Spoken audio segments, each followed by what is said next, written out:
Hi guys, welcome to day 50 of the McSHREDDED challenge. So I've managed to get down to 85 kilos and it only took about 45 of the 50 days. I've actually been pushing a bit over 2,000 calories the last few days in order to fill up the body a little bit more, but the weight's managed to stay at 85 kilos, so I'm pretty happy with those results. I'll hit a bit of flex for free early just so we can get some comparisons, and then I'm going to talk about some of the finer points of what I did and maybe what recommendations I would make if you're trying to get down to the essentials of what made this challenge work for me. So here we go. Front double bi. Front lat.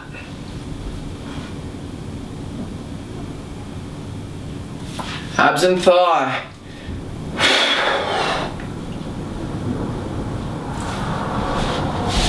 Rear double bi. Rear lat.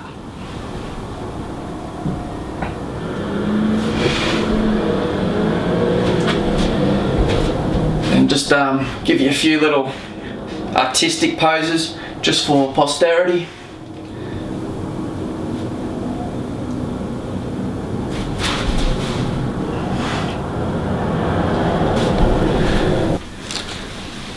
Hi guys, so I want to talk about a few of the finer details of what I did. What I did wasn't optimal. I didn't set out to be the coolest kid on the internet who can get shredded on McDonald's. But I wanted to show a few simple things. My beliefs are simply that weight loss and conditioning is a question of mathematics. I think more like a physicist would, you know, consume more calories than you take in and you will lose weight. And it'll most likely be from fat if you're training in the gym. I did that, the results speak for themselves. The second thing I wanted to challenge was meal timing. Now this is probably the most annoying totem or myth in the fitness community, that somehow by eating 6 meals a day you keep the metabolism fires burning high and you get to burn extra calories and you hold on to more muscle. I think it's a load of crap, and I actually think regular eating is rather responsible for the sort of epidemic in diabetes in the world. The human body is designed for stresses, and those stresses are typically intermittent. So it's very normal in our evolution, except for sort of the modern age, to eat kind of infrequently. It's normal to go hungry for some periods of time, and the body's actually designed to kind of compensate in a lot of healthy ways to starvation. It actually kicks off a lot of growth factors that encourage muscle growth, interestingly enough.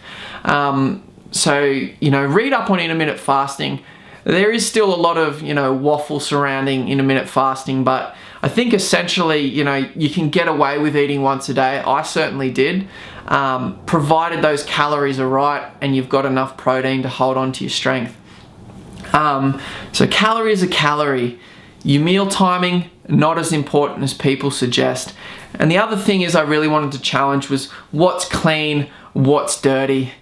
I think that whole way of thinking, it's kind of like this weird puritanical religion, and people really get excited by labeling themselves as, oh, I'm a clean eater, bro. You know, I only get my coffee beans from, you know, the wild jungles of Peru where they don't have some magical mold on them that makes everyone else sick and lethargic. It's not like that at all. Your body is designed to break things apart down to their simple component level. You know, almost all sugars in the body are broken down to glucose. Now glucose is the simple sugar. So if our body is turning sugar into the types of sugar you find in you know, processed foods, well, I don't think it's that bad for you. So please don't be afraid to eat chocolate and eat ice cream, but follow the basic tenets of a calorie is a calorie. So find that limit where you can lose weight and just monitor for change. Also, make sure you get just enough protein, and how you know you're getting enough protein is essentially how your strength levels hold up. If your strength starts to tail off really aggressively, like you're dropping 3 or 4 reps week in, week out, it means you're going too hard on the diet, you're going too sharp, and your protein might be a little bit low.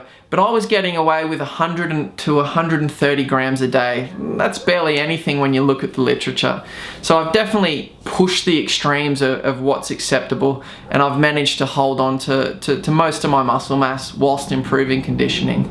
So I think the challenge is a big success. It would be interesting to go another couple of weeks to see if I could get down to comp conditions, but unfortunately I'm about to go around the world and I'm probably going to come back blurry. I'm going to try my best not to, but I might have to do another max shred when I get back just to get into shape. So if I come back fat at 100 kilos, well, I might test how fast I can do it on McDonald's or try something different. But I would, you know, sometime in the next few months like to try doing another cut and doing all the right things just to see, you know, if it's crazily better. I don't know if it would be, but I suspect it wouldn't. I'll have bloods coming in, so I'll add them in a sort of auxiliary video to the series, but essentially I'm done. So tonight I'm going to eat up furiously big on McDonald's. They just announced all day hotcakes in Australia, and because I've been eating at night, I haven't really been able to hit the brekkie menu, so hotcakes it is, guys. So thank you so much for watching. I hope you've learnt a few things about not what's optimal, but what's fundamental to condition change in terms of bodybuilding and physique. So respect the calorie, don't worry about eating 6 meals a day, and don't feel bad when you have a double quarter pounder or a McFlurry. Those things are delicious, but just find the right numbers, respect the mass, and you'll get the results you want. But it's really important to track everything properly. If you don't track everything properly, you're just not going to get the results you want.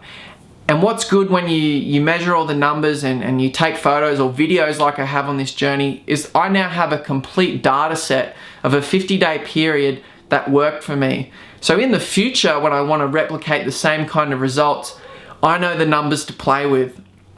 And that's really good to have in the bank, because it means each successive cut, if you record what you did, you can make those small intuitive adjustments that improve your progress. You can do some trial and error and get better and better over time. So the next time I cut, I'll be able to play with the numbers a little bit and probably hold on to more size for longer. So thank you so much for watching. Make sure you like, share and subscribe, and please check out my other videos where you look at my high intensity training, which is a very counterintuitive and very unorthodox style of training popularized by sort of Mike Mentzer and Dorian Yates. And that's where I'm only training in the gym probably 50 minutes, 45 minutes max per week. So apart from eating barely at all, you know, for 20 minutes each day, I'm training less than an hour each week to get these results, you know. Definitely not the biggest guy on the internet, but I am a natural trainer, and I would say I have above average levels of muscle mass. And I've done it all whilst eating McDonald's, so it's pretty interesting. So hopefully you've learned a few things from the journey, and make sure you like, share and subscribe. Peace.